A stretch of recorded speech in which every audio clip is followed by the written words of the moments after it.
All right. Well, we've talked about this a little bit in the past about wine fakes and wine forgery, but I am fascinated with this.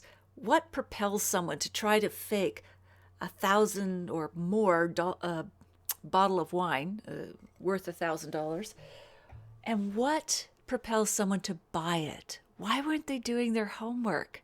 I mean, just that whole thing about human nature, forgeries and fakes. Well, that's exactly what we're going to explore here tonight on the Sunday Sipper Club. I'm Natalie McLean, editor of Canada's largest wine review site at nataliemclean.com, where I also offer online wine courses. And we gather here every Sunday at 6 p.m. Eastern, that's Toronto, New York time, to talk to the most interesting people in the world of wine. Now, before I introduce our guest fully, please, in the comments, wherever they are for you on the screen, tell me where you're logging in from, what's in your glass. Let's hope it's a real wine, not a fake one. But I would love to know where you are. And I'm going to refresh my screen and see who's already here with us. All right, Patty and Paul are here from Virginia. The regulars are coming in through the door first, which is terrific. So let me just Gilman here is from Connecticut. I'm going to zip over now to introduce the guest, and then I'll come back to the comments. All right, our guest this evening is known as the Sherlock Holmes of wines. She is an expert on rare wines and an authority on wine fraud, counterfeit, and fine wine authentication. She earned a degree in hospitality from Boston University, and she took the advanced sommelier exam at the age of 23. Over the past 20 years, she has inspected hundreds of millions of dollars worth of both authentic and counterfeit wine. She advises some of the world's top collectors in purchasing, selling, and managing their collections with her firm, Shea Consulting, based in San Francisco. She has assisted the government prosecution in the biggest wine counterfeiting case ever tried by the U.S. government and continues to work with law enforcement to investigate wine fraud cases. You can also catch her in the new Netflix film, Sour Grapes.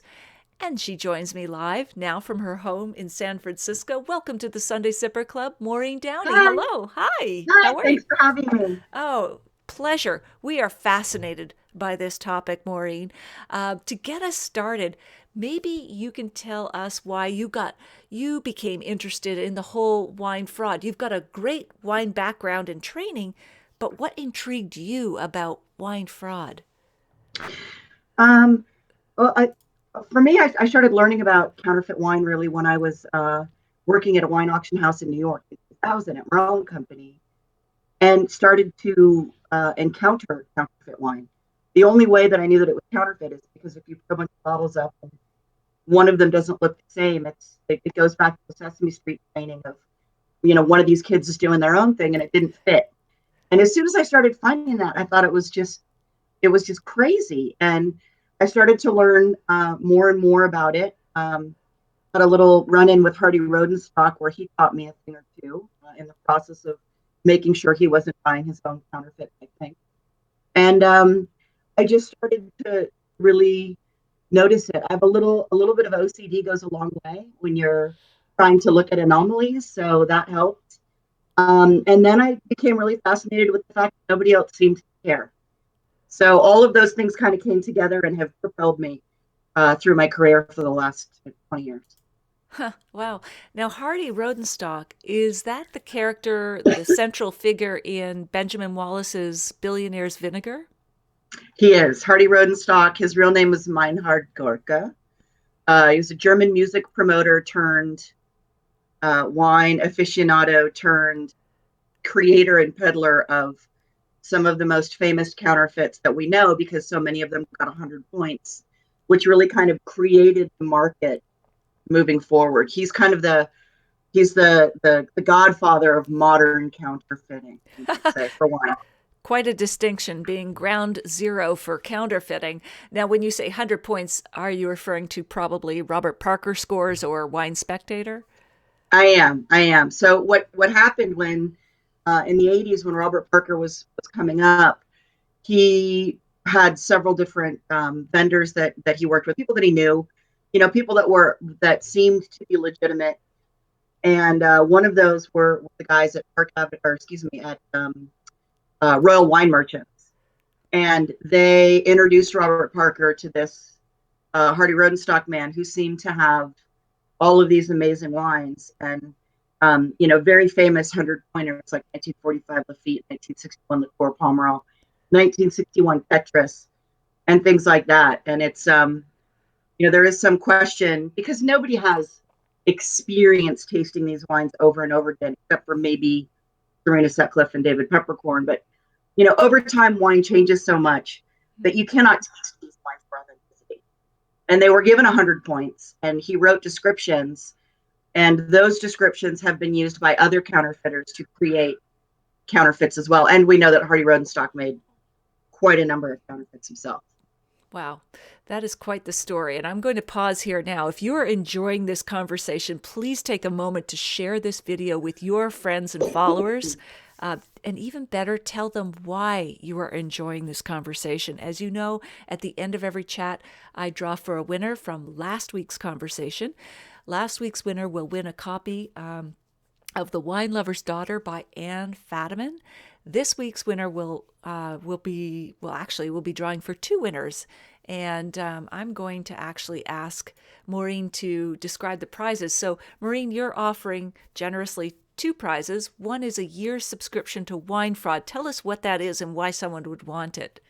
So winefraud.com is a membership-based online educational resource for anybody who wants to learn more about wine authenticity, wine counterfeiters, what counterfeiters do, and what we as authenticators do to root them out. All of the evidence from the Ruden Carnea wine trial is there, although that's a very small percentage of the site at this time.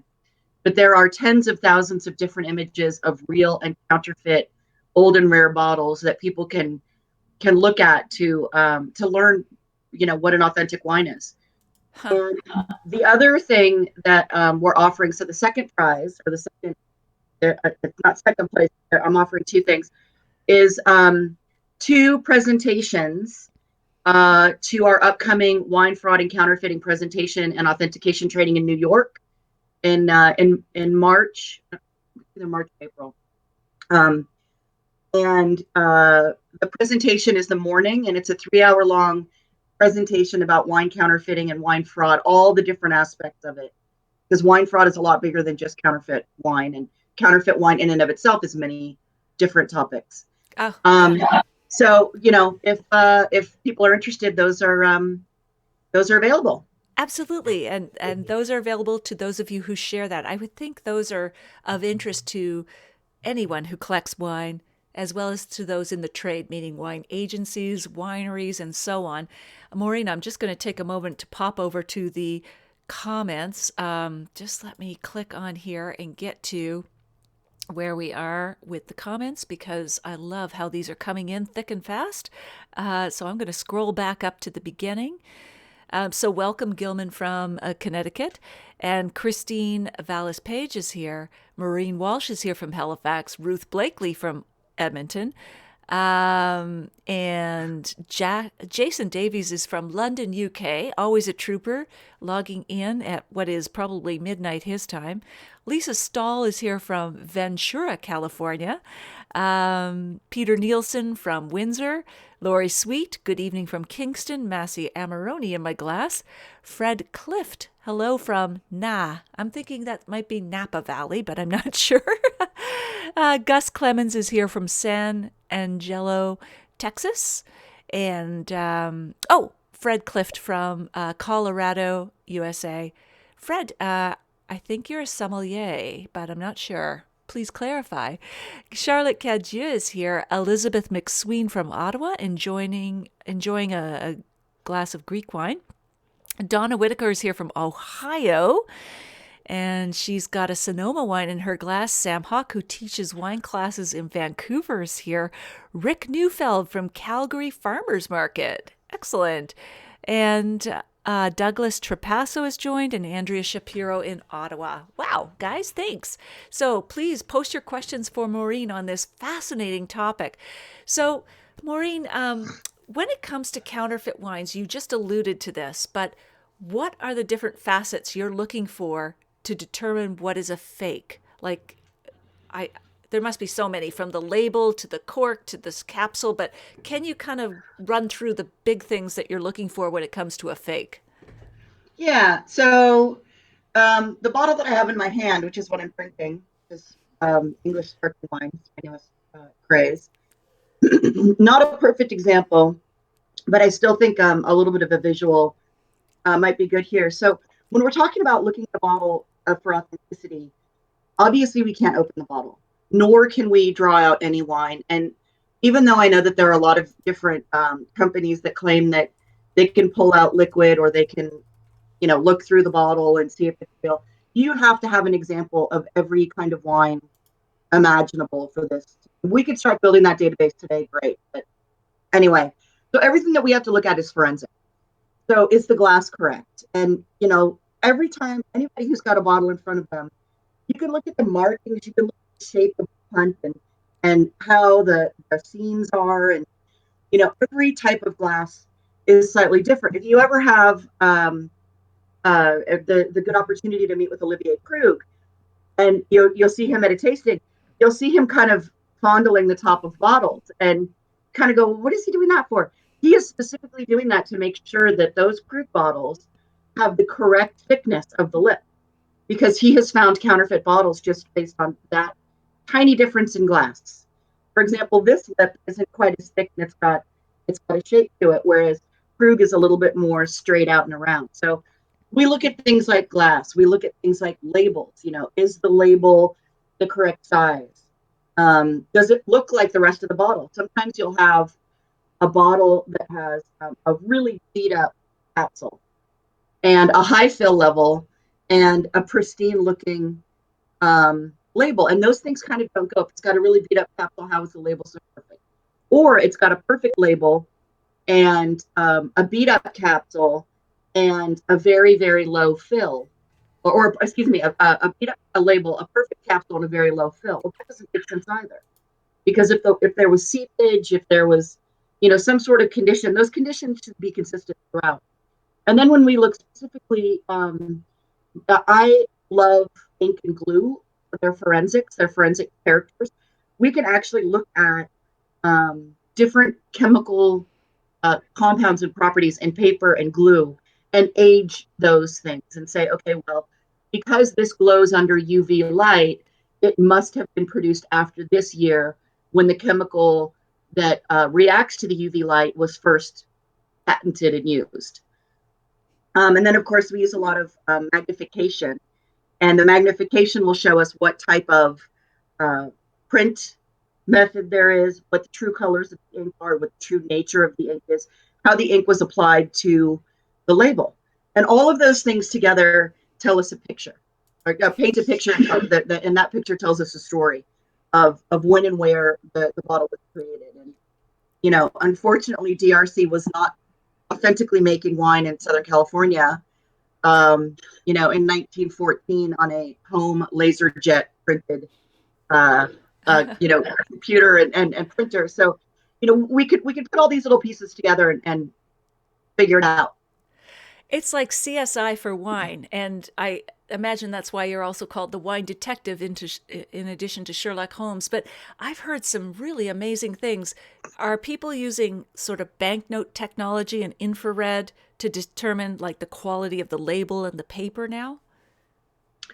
We do that.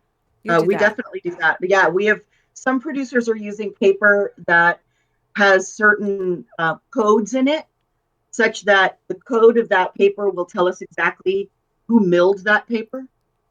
Um, and there's a lot of invisible ink being used. There's a lot of holograms being used. There's hologram infused actually into the paper in a lot of these cases. There are also a lot of holograms on capsules. Really? How do they get a hologram into a capsule? On a capsule, the On a same way that capsule. they print, the same way that you would print any other, design onto a capsule, anything that can be printed. And that's why we see such a move to digital printing in the fine wine in the fine wine industry. All the printing is going to digital print so that people can include this invisible ink and hologram printing as part of the print. It's no more expensive for them. But Wow. unfortunately, all of these are what I call cosmetic solutions, because all they do is they protect the packaging. And they protect the packaging such that, unfortunately, a lot of these bottles could be refilled, and then would all of that anti-fraud would serve to authenticate a counterfeit refill. Wow. Okay. So, wow, the counterfeiters are getting more and more sophisticated. So, what goes beyond the cosmetic fraud prevention? What steps do you take beyond that? Well, right now there aren't a lot of I think workable solutions. There's a lot of ideas out there where people want to they want to look at the liquid, they want to analyze, different things. There's cesium 137 testing was first used by Paul Pontillier in 2003 when he found a bunch of counterfeits that were allegedly B&G bottled 1900 Margot, and he had those tested at the University of Bordeaux. It was the first time that they used this kind of testing. Unfortunately, you need a liquid sample, and all that it tells you is whether something is pre or post nuclear, whether it's between Hiroshima and 3 Mile Island or Chernobyl, and between then and Fukushima. And you can't, when you're talking about the fact that across the street is the difference between a $10,000 bottle and a $200 or even a $100 or a $50 bottle. We need something a lot more precise than that. So, to dig So we're into that, moving Maureen, technologies now. yeah, to dig into that because you've gone into an advanced concept, which is fascinating. So, it's radioactive dating. And we know that most wines post 1952 did not have the element that you suggested or indicated, the CCM, silesium, or whatever. Cesium 137. There you go. Because after 1952, they were doing lots of nuclear tests between the U.S., Russia, and so on. So nuclear physicists can measure the radioactivity in a wine and sort of date it to the exact vintage. Not to the exact vintage. No? You can only get it within like a 50-year span, and that doesn't help. Oh. I mean, that's great if you're dating, Mayan art, but if you're dating something where from vintage to vintage, it can be a huge difference. I'll bet. Between 1944 and 1945 in Bordeaux is pretty significant. Exactly. So the only thing you would know is that if someone were to claim that this is a 1942 whatever, and it had that radioactivity, they would know that's a fake, but that's a very gross measure. Like, it's not very precise. Right. It doesn't tell you anything else. It doesn't tell you what it actually is. Right. It doesn't tell you. And the problem is that testing is so difficult and so expensive that it's not something that somebody can do at home. It's not something that auction houses do or resellers do. I mean, we can't get most resellers in the world to even inspect bottles, much less test them. And that's one of the other problems that I have with cosmetic solutions, including something like a proof tag. A proof tag is a little sticker that goes on between the capsule and the glass. And nobody actually scans them unless they've got the bottle at the table. And if you've got the bottle at the table, it's too late. People need information such that they can make intelligent, fact-based purchases. And that's why my team and I have decided to employ blockchain technology to make the provenance, the authenticity and the provenance of the bottle visible to potential buyers online, no matter where they are in the world, before they purchase a bottle. Absolutely. Because that's when people need the information. You bet. And we're going to get into blockchain. I'm just going to acknowledge a few more comments here because they're coming in thick and fast as usual. So Annie Bedard is here from Panama. Hello. And James Norton is here. Carolyn Hurst. Rochelle O'Connor. Hello. It's great to hear this topic. It's so interesting. Linda Fedor Michaels. Good evening. She's from the US. Interesting topic tonight. Fred Clift. I'm not a sommelier, but isn't buying an old dusty bottle of wine risky, especially from the 1960s? Absolutely. We'll get to that, Fred. Paul, fascinating topic. Wine forensics. Lee Charest is here from Northern Ontario, and Elaine Bruce is here from Calgary. Randy Schopwies from Vancouver. Ruth Blakely has joined us. Lee Charest, hello. Miss Natalie and Maureen. I have a chemistry background. This is fascinating. So is wine tainted by radioisotopes? How about that? Is that something you can speak on? Is wine tainted by radioisotopes? They did a lot of testing after Fukushima because obviously, especially over here, and I'm in San Francisco, and there's a lot of concern about our fish and some of our food products. And wine is a food product. Wine is a consumable product, which is why counterfeit wine, I think, should be taken more seriously. A lot of people don't take it very seriously, but we have to remember it's consumable. So they did a lot of testing, and even with the effects of Fukushima, the radioactive levels of the grapes themselves, the grape juice, and then finally of the wine product was way under anything that we need to worry about. Okay. Fukushima, explain what that was? The Fukushima, the meltdown of the nuclear plant in Japan a couple of years ago. We're still seeing a lot of effects of that. I'm an ocean and animal freak, and anybody that cares about oceans should be a little bit concerned because that nuclear accident really affected the Pacific Ocean quite a bit. But we're okay. Our wine is okay. Yay. Thank God for that. How about Chernobyl? Did that affect wine much? I'm sure that it had the same similar effects, especially in the immediate area. But no, there's been no long-term effect. Okay.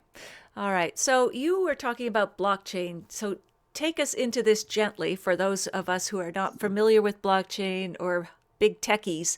Tell us how blockchain, what it is, how it is used to detect wine fraud, and what you've developed, Maureen. Well, so first let me go back and state the issue. And so for 20 years, I've been working in the fine wine category. And I worked in auctions for many years, and I've been managing private wine collections. And it's not just the crusty old 1960 bottle that we need to worry about. Because what we're seeing now, the current wine fraud that we're seeing is recent vintages, recent releases, and it's also going down to the mid-tier section. So, if you think that you don't buy $1,000 bottles and therefore wine fraud doesn't affect you, you're wrong. There's been a lot of Miraval Rosé that's counterfeit. There's more and more Brunello de Montalcino in the $40 range that is coming out as counterfeit. So this really does hit all aspects of the industry. And that is because we have seen such low punishment for those who get caught doing this, that organized crime has gotten into the game. Because if you get caught human trafficking or trafficking drugs, you're going away forever. You get caught counterfeiting wine or selling counterfeit wine, you maybe get a slap on the wrist, if that. I mean, literally. So the problem that I continue to see is, as somebody that worked at an auction house, every time a bottle is sold, if I sold you a bottle, Natalie, and 10 years later you decided that you wanted to sell that wine because you wanted to buy a new house, or you were putting your niece through college, or there are a number of reasons why people sell wine. There's a lot of very good and altruistic reasons. So if that were to happen, even though I sold it to you, when you present it to somebody else for sale, it has to be presented as though it's a brand new entity and nobody's ever seen it before. So the amount of time and resources that go into inspecting that bottle and, taking it from scratch again are high.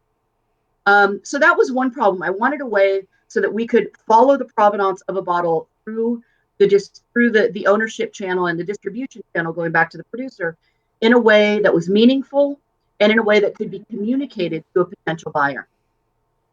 So I looked at this for many, many years, and unfortunately, so many solutions have been based on technologies that immediately become antiquated, that nothing seemed to fit. And then I learned about the blockchain. The blockchain is, very briefly, the blockchain is a distributed ledger, meaning it doesn't live on my computer and it doesn't live only on your computer. It only lives on both of our computers at the same time. So it's out there. We don't own it. It's like the internet. Once you create a piece of information on the blockchain, you cannot corrupt that piece of information because every single piece of information that gets added to it goes on top. So you can't ever remove a block. And it's as though everybody in the world has the same book open. Every time somebody writes a ledger, a note in their ledger, that note shows up magically in everybody else's ledger. So like a Harry Potter book. So this is basically what it does. So if we can get these bottles inputted at the time of production, and we do that by putting an RFID chip between the cork and the capsule, which also serves as anti-fraud in case anybody pierces it with a needle, then we can track this bottle through the distribution chain. And when I go to purchase it at auction after you're selling it, I can go online and I can see either on the auctioneer's website or on winesearch.com a hyperlink that'll take me directly to the ledger of authenticity and provenance in the blockchain that tells you what the wine is and where it's lived. Absolutely. What is an RFD chip that you said? RFID chip? RFID, yes. An RFID chip is a very dumb computer chip that does not need, it doesn't need an antenna, it doesn't need power. So it's a very dumb thing that just sits there, and it's what we call, it's passive. So it waits for somebody to scan it. Now, the good thing about using RFID technology rather than something fancier is that it's very affordable and it will allow for great inventory management. It will also live forever because it's dumb. So it's kind of the keep it simple, stupid. I've got to keep this simple because it needs to be viable in 70 years. I recognize, that any high technology that is around today is fodder for school children in a couple of years. I grew up in Silicon Valley. I am not confused about the fact that technology is fleeting and we need to use a robust solution. So we're using kind of a low tech layered with high tech technologies. Okay. And now you mentioned if something about a needle going into the capsule as the exception, like Coravin is a way of preserving your wine and just extracting the amount you want to drink by puncturing the capsule and cork with a needle, extracting the wine, and then the cork reseals. How do you prevent that kind of fraud from people That's using exactly, we do need to prevent that because that is real fraud. People have reverse engineered the same idea as the Coravin to be able to empty wine bottles that are worth many thousands of dollars and then refill them, and they will have perfect packaging. So if they've got perfect packaging, they would be authenticated as being perfect. So we have to have a solution whereby if the tip is pierced, we're actually adding a secondary anti-fraud on top. We're using a diamond dust solution that is scannable. When you put diamond dust into food grade plastic, it will settle in such a way that no two results are ever the same. So we're actually layering on top of the RFID this diamond dust solution. And if it's been pierced, it won't scan the same. Wow, that is really complex. Diamond dust and then the RFID. Wow. Okay. So I'm going to go back to the comments for a moment here. Courtney Quinn, hello from San Diego. Met Maureen in Rioja in June. Great to hear the information from you today. Hello. Peter Hellman. Hey, Peter Hellman. Hey. He wrote the book In Vino Duplicatas. My brother-in-law gave me a bottle of Burgundy called La Trash from DRC. It was a fake bottle. Isn't that great? And he held it up on our chat previously on this show. It says at the bottom of the label, mise en bouteille au sel de bain. Could you please ask Maureen if she thinks this bottle is authentic? I'm not sure he's serious, Maureen. But Pete is a wonderful journalist. We've interviewed him here on the show before, and his book In Vino Duplicatas is well worth looking up. It just came out, I believe, in paperback. Pete, you should post a link to your book where we can find it on Amazon and other booksellers, please, because it's It would be on a great topic. Christmas gift. It would be, wouldn't it? It's fantastic. All right. Lee Sheree says, I'm always looking for wording on bottles. It's misleading unless you really know what to look for. For example, oaks, ages, misspelled oaks, ages, staves, etc. Isn't that type of thing being looked at? I guess without the rules of designated areas is fair game. I still find it kind of slimy. Maureen, do you have any famous examples of really stupid fake bottles, like where they've really mashed up the name of the wine or some descriptor on the bottle? Well, there are a number of them, and actually, there are 20 main points that we look at in authentication, and one of them is information, and that is exactly what that woman just spoke about. And there's a lot of different aspects of that information, whether the labels match labeling laws that we know to be in place at the time, or whether things are just stupidly misspelled. And yeah, stupid misspellings have gotten people in a lot of trouble. In Rudy's case, he did something like, instead of Percy Fox, it was Persix Fox, and the street was Sackville Street instead of Sackville Street. But he also made some errors. The On old French labels, sometimes you would see imprimé en France, which means printed in France, but he spelled imprimé wrong. He spelled it INPRINE. Or Philibert Ennui. It was supposed to be an A with an accent, and instead he had an O with a cedilla. There are a number of different things. I've even seen things on cork sculpt. What is So that? we do see that corks.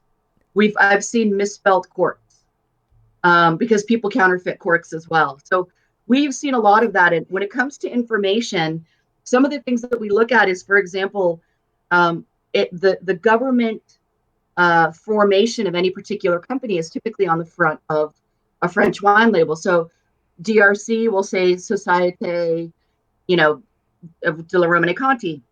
But there are different types of company formations. And sometimes counterfeiters will take a label from a certain year and they'll make another year and they will get it wrong because for the time period that they're making the counterfeit is incorrect. They're using a more modern label. So we look at things like that all the time. Absolutely. I've seen lots of fake ice wine labels from Canada, that are made somewhere abroad, but they'll be from Whistler, BC, ice, snow, that's where we Yeah, go skiing. So they must have ice wine. There's not the conditions to grow ice wine. right. But you have a term called unicorn wines. What are they when in the world of fake wines, unicorn wines? So unicorn wine, this is a term that we've been using for a long time, and some of the New York City sommeliers have taken it to mean very rare wine. But I don't know what they're doing drug wise, but unicorns don't exist, people. Unicorns, I'm sorry if I'm the bearer of bad news here. Unicorns are mythical. And therefore, the unicorn wines that we talk about are mythical wines. They are wines that exist only in the mind of the counterfeiter that was dumb enough to make the bottle and in the victim who was unfortunate enough to purchase the bottle. And these include different things like combinations of vineyard and vintage that don't exist, like Laurent Ponceau, Domaine Ponceau making Claude LaRoche before 1982, things like that. But it's also things like a 3-liter of 1945 Romanée Conti. DRC never made that. DRC never bottled that. Nobody took bottles back to DRC to create a 3-liter or even a Magnum. There is, however, a guy in France who's pumping out a couple Magnums a year and continues to sell them. Okay. Yeah. Excellent. Oh my goodness. So Peter Nielsen posted a link. Courtney Quinn, can you share any wineries that are already using blockchain tracking? I don't know of any that are right now because Okay. we are coming out in beta next month. Ah, But ask me this question in about 6 months and there'll be a whole bunch. I'll bet. It's in the interest of I've got fine a lot wines. of people who are waiting for for solution. That's fantastic.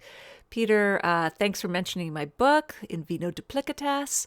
It would make for a great holiday. Absolutely. Easy to find on Amazon. And if you want to make it even easier, Pete, post the link on Amazon. Lee says, CSI, science, investigators mixed with wine. Oh my gee, this is my dream career. Elizabeth McSween. Lee's, I couldn't agree more. Sign me up. Okay, so as regular buyers of wine, Maureen, what are the tips we can use? We're not in the rarefied world of, Sotheby's auctions and so on, but we're out there. As you said, wine fraud isn't just about really expensive wines. What should we be looking for on a bottle? What are the key tips that you can share with us to prevent us from buying a fake? So I think it goes actually back to more the source of the wine that you're looking at. Unfortunately, so I've been working with the FBI very closely since 2008. And they have recently, for many years, we had a dedicated agent who just did nothing but wine fraud. And despite the fact that we got a lot of really good convictions, John Fox of Premier Cruise, one that you guys might have heard of, Rudy Corneo one, obviously, but there's a number of other convictions that we got for smaller criminals. Unfortunately, they have dropped the dedicated wine person because they just don't see that producers care enough and that victims care enough to fight this. And one of the big things that got them was that the TTB and the ABC in the state of California do not care if people have licenses to sell wine online or not. They don't care. It's a misdemeanor. They're not going after anybody who doesn't have a license. So do not think that because you are buying from a government agency, you are safe. Do not think that because you are buying from somebody who has a nice website, you are safe. You're not. So the number one thing to do is make sure that you're buying only from trustworthy, vetted vendors. Trustworthy means people who have not been embroiled in huge wine fraud scandals. If people have been in the news for wine fraud, there's a reason. Don't give them your business. There's plenty of good people to give your business to. If the deal seems too good to be true, it is. One of the other things that we need to mention, talking about wine fraud, counterfeit wine isn't the only problem. Damaged wine is a huge problem. And damaged wine is a huge problem in the United States. And it's spreading everywhere because we've had a couple of years of horrible fires and horrible hurricanes. That is tens of millions of dollars of destroyed wine that is going to end up back in the marketplace. So if it's too good to be true, it is. Make sure that you're dealing only with reputable vendors. And if you're buying secondary market wines. And what do you mean by that, secondary market? Secondary market means if you're not the first owner. Okay. If somebody else has owned the bottle already. So a lot of the older, it's not old wine only, it's rare wine. Because it's very hard to find a bottle of BRT or some of the first gross. The demand globally is so big that these wines are allocated and then people flip their allocations. Well, that's also where all the counterfeits come in. So make sure that you're asking questions about where the wine is from. And if a vendor is annoyed that you're asking questions, find another one. On winefraud.com, on the public side, we have a list of vendors all over the world that we suggest. And we are training a whole bunch of people around the world to be authenticators. And they're constantly feeding us information. If you have questions about whether a vendor is reputable or not, you could always contact us at info@winefraud.com, and we are happy to help. Awesome. I just want to take a moment, folks. If you are enjoying this conversation, please share this with your friends and family. They can watch the replay. It's okay if they're not here live with us. And even more importantly, tell them why they should watch this fascinating chat. As you know, at the end of each chat, I always draw a winner from last week, someone who has shared and commented on the video. And we'll be doing that at the end of this chat for last week. But next week, or actually I should say in a couple weeks' time, we'll be drawing for this week's chat because we're going to take a little bit of a holiday break, but there's still lots of really neat prizes in it for you. All right, so let me just jump back to the comments, which are still coming in. Lauren Milnes has joined. Nicole Lougheed is here. Peter says, here's the link. Okay, he's got a link to his book. Y'all should really get this for Christmas. You can find it at major bookstores too. But if you love true crime, this is wine true crime. And it's fascinating. And Peter is a gripping storyteller. All right. So what else should we think about, Maureen? We buy from a reputable dealer. If it's too good to be true, it is. Are there things we should be looking for on the label other than obvious misspellings? Is there anything else, quick tips that we can as consumers look for when we're trying to spot a fake? I think the big thing is just consistency. Okay. Consistency is something that I train authenticators to really focus on. And it's kind of like, if you see a beautiful woman walking down the street and, she's got like a really tight, beautiful, 25-year-old skin, but, you can clearly tell that she's maybe 65 in the body. There's been some work done and or vice versa. So, if you have a bottle of wine that's got, a horrible capsule and a perfect fill and a perfect label, that take a second look. Or if you have a bottle that is allegedly really old, but it's got a perfect label and a perfect capsule and a really low fill, those things are just not consistent. The different pieces of the bottle, just like different pieces of our body, should go together. So if it looks like it's kind of been a Frankenstein, put together, then it might just be. And trust your gut. There's always another bottle. So be willing to walk away and trust your gut, and you'll be fine. Wow, that's good advice. And for you this year, what is your biggest challenge? What are you most looking forward to doing within this world of wine fraud? I know you're going to be launching your beta version, but what else is out there? What do you want to do next? Take a vacation. No, I'm really looking forward to getting the Shea Vault launched. That's something that we've been talking about for years. I was working with a blockchain vendor that just couldn't get it done. They couldn't get us prototypes. And so a couple months ago, I fell off a roof and I had a lot of time sitting on a couch. And so I was able to get it done and get a new vendor and get it all going. And so this year we're going to be rolling out the Shea Vault for both producers and in the secondary market. I've got all these authenticators. We're doing our wine fraud presentation and authentication trainings in New York for the first time ever. Lots of people wanted us in New York. I'm going to I'm going to the snake's den. I'm going to have extra security because there are a lot of people in New York that are very angry that I'm fighting this fight. I've had to take bodyguards to La Palais for the last several years after being assaulted. Really? So, because many folks have a vested interest in not revealing fraud. So let's just talk about that for one moment. So the people who have bought these fakes, they don't want to be revealed as stupid, rich, whatever, not discerning, right? There's one auction house in New York that created Rudy Kurniawan, that funded Rudy Kurniawan, that got their clients to then fund Rudy Kurniawan, who sold tens and tens of millions of counterfeit bottles. They were a non-entity before Rudy Kurniawan and Eric Greenberg, who also sold a lot of counterfeit wine. Eric Greenberg was successfully sued by Bill Koch. And it came out in that trial that Eric Greenberg was in business with Rudy Kurniawan to, quote, sell suspects Bordeaux. And this auction house was nothing before those two.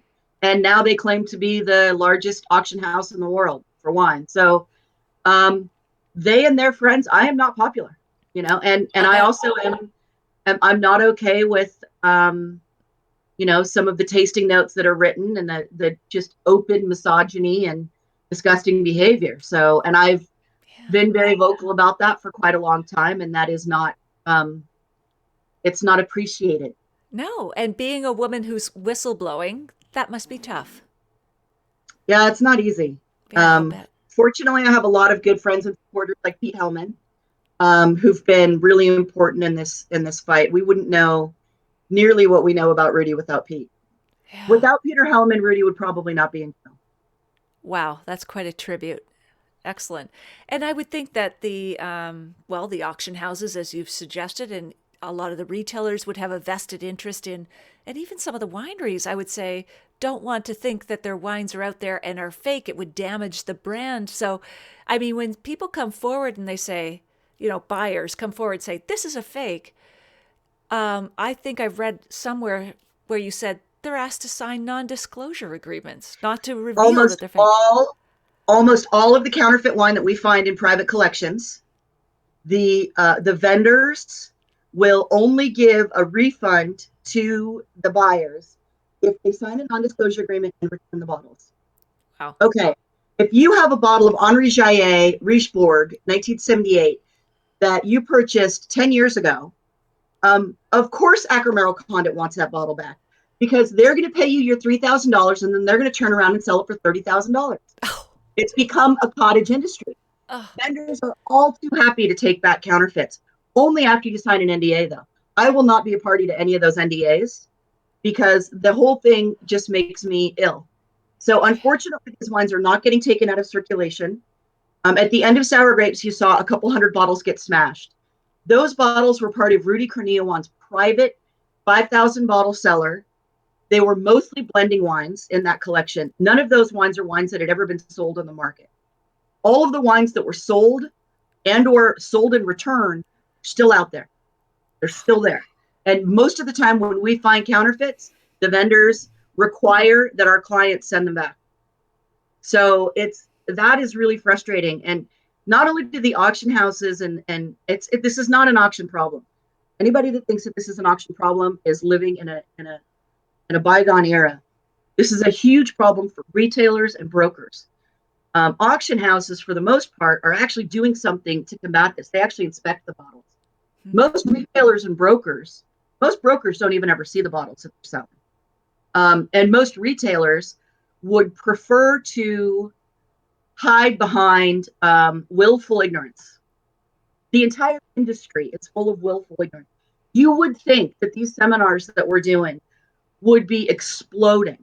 You would think that every retailer out there would want at least to talk to me about wine fraud. But a lot of them don't want to know about it. They don't want to hear about it. If they are blissfully ignorant, they can just, oh, I didn't know. My attitude is if you're selling expensive and rare wine, it is your job to know. And if you're selling a consumable product, it is your job to make sure that you are a consumer advocate no matter what. So in my opinion, there's nobody that sells wines and spirits who is above making sure that what they're selling is authentic and not refilled and not tainted. wow. Yeah. Hear no evil, see no evil. That doesn't cut it. Exactly. And you were saying in a piece I read, just Rudy's alone, his wines that are still out there, his fake wines on the market could be worth $550 million. At least. Just one man, one counterfeiter. I mean, imagine how much counterfeit wine is out there. Yeah. That is unbelievable. Wow. Maureen, this has just zipped by. We are at 10 to the hour. This has been a fabulous conversation. Is there something that we haven't mentioned that you'd like to mention now?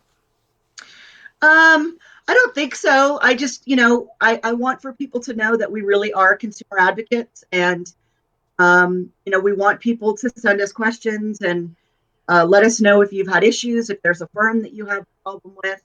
I still do work with the FBI on a regular basis. We just don't have a dedicated wine fraud person anymore, which makes me sad. But, if you're interested in this topic, winefraud.com is a great resource. And if you're interested in learning more, we are looking for more authenticators. And we're going to be doing trainings in New York and in Hong Kong. We're doing one in Hong Kong the last day of February, first day of March. And then we're in New York a couple weeks after that. All the information is on winefraud.com. And as I said, we are definitely looking for more authenticators because Shea Vault is going to need to be implemented in the secondary market to vendors and to private collectors who want to do that. And we need people to do that. So. Okay, well, folks, you know where to contact Maureen then at winefraud.com. I'm sure lots of folks will be interested in that. Maureen, thank you so much for spending your time with us this Sunday evening. Fascinating chat. I could have chatted with you another 2 hours or more. Thank you. I appreciate it. Natalie, one other thing. If people follow me on Twitter at Movino, Moevino, I will post some pictures of some of the things we talked about today. Okay, great. So you'll post some of those fraudulent wine bottles. And I'll also post some of those bottles in the blog post for this. And eventually, when we convert this into a podcast, we'll definitely have that in the show notes as well, Maureen. So Thank awesome. you. Thank you so much. I'll say Thank you goodnight for so much. now. Thanks, All right. everybody. Okay. Bye-bye. Thank you, Maureen. Bye bye for now. All right, folks, hang on with me, and I will draw for last week's winner and make a couple of announcements. Let me go back into the comments and see if I've missed something. I'll also invite Maureen to comment on things that she missed. Peter Hellman, in the wine world, Maureen deserves to be riding a white stallion. Patty Hollander, absolutely one of the best informative interviews ever. I'm so glad you enjoyed it, Patty. Michelle Borges, hello, Natalie. Maureen was here in Portugal in the Wine Summit, and it was great. Fred Clift says the collectors of rare wines have to be a small niche in the world population. Seems they could rely on an expert to authenticate the wine. The rich should be able to afford it. Absolutely. Courtney, you are welcome. So let me get out my little thingamajiggy here. Let's see. Is that the right one? No, I always do that. It's not a police siren. It should be that. For who is the winner from last week for sharing and commenting on the video, and that is Deb Podrigal in Vancouver. She is winning a copy of The Wine Lover's Daughter. And guess what? I have one more copy to give away. So keep sharing the videos and commenting. I just wanted to mention, folks, that I will be on break for holidays, and I will be back the first Sunday after the New Year. So I think that's, I'm not quite sure if it's the 7th, which is the Sunday, something like that. You can all check your calendars, but I am wishing you a fabulous holiday. I hope you have many good wines in your glass. This has been so much fun. 2018 has gone like that. It's gone, but here's to 2019. And I'm so looking forward to sharing some interesting conversations with you in the new year with some great guests. Keep suggesting guests, as I am going to be sending out those invites over the holidays and lining up the guests for us. All right. So thank you. And I wish you well. Happy holidays. And I will see you in the new year. Bye for now.